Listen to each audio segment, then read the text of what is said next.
In any hostile environment, the primary objective of an adversary is rarely physical destruction. The real goal is the psychological payload, the spread of terror. Terror functions through propaganda.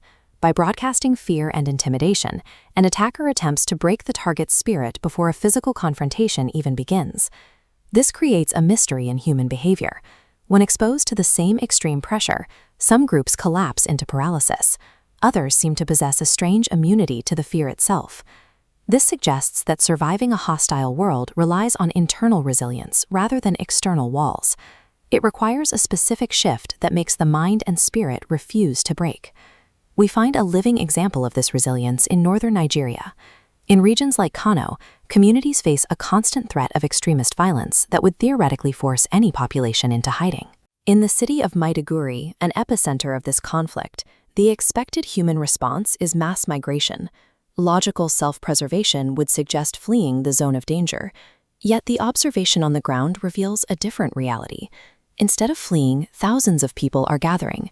They are singing and worshiping with a level of joy that contradicts their surroundings.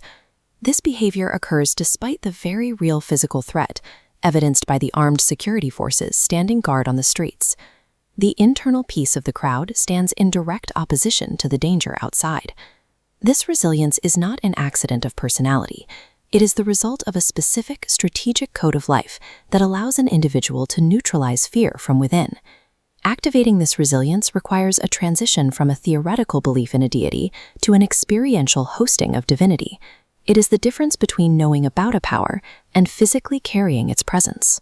Think of this as a mobile embassy. A person stepping into a hostile room carries a sovereign jurisdiction. This spiritual jurisdiction acts as a protective perimeter, remaining active only as long as its internal laws are strictly enforced by the individual. If those internal laws are violated, the embassy status becomes meaningless. Security breaches often occur not because the enemy is too strong, but because the individual has compromised their own defense. Maintaining this shield begins with a zero-tolerance policy for internal corruption. In the historical Battle of Ai, an entire nation was routed by a tiny town because a single man had compromised the camp's integrity. Hidden flaws result in collective defeat. Modern ideologies that excuse or manage poor character create structural breaches in a community's armor. These gaps give an adversary a literal entry point to strike. A second requirement for resilience is absolute internal unity. Competition and gossip among peers act as a solvent, dissolving the connections that hold a community together. Severing these bonds shatters the collective layer of protection. Internal sabotage creates an invitation for external destruction. A community that struggles against itself willfully dismantles the very defenses intended to keep it safe. Moral compromise and infighting are tactical errors. They provide the enemy with a strategic advantage that no amount of prayer can overcome without a return to integrity. Resilience also demands strategic wisdom, or spiritual operational security. Navigating a wicked world on emotional autopilot is a fatal error that leaves every movement exposed. This is especially visible in the modern habit of oversharing. Broadcasting home layouts, predictable daily routes, and personal details on the internet makes an individual's movements entirely transparent to those looking for a weakness. Survival requires a rigid vetting process for everyday life. This means relying on divine intuition to judge a stranger's intent or to verify the safety of a standard travel route before setting out. Living reactively based on emotion makes a person vulnerable. Resilience is built through a systematic, measured approach to every interaction and every decision.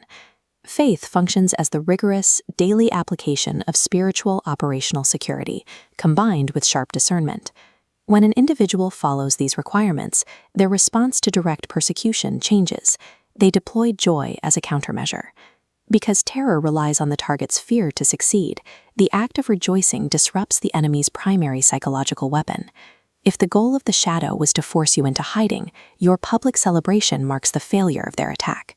This aligns with a historical standard of endurance. At the United Nations, the Prime Minister of Israel declared his nation an eternal people, asserting that while empires have risen to destroy them and then vanished, his people remain, outlasting the very forces that sought their end. In this context, martyrdom is viewed through a different lens.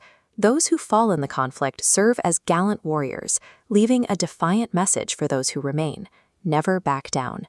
When an enemy's greatest threat, death itself, is reframed as a triumph, that enemy loses all power. You cannot control a person who has already conquered the fear of the end. This creates a final mandate, the absolute rejection of the victim identity. You are not helpless against your circumstances, your politics, or your attackers. The requirements are complete non-negotiable. It takes a firm commitment to holiness and strategic wisdom to maintain this standing. Embracing this code transforms a target into an unstoppable force. You become an extension of a higher kingdom that actively challenges the darkness. Mastering this anatomy of resilience transforms a person from a victim into someone who inhabits a hostile world as a conqueror.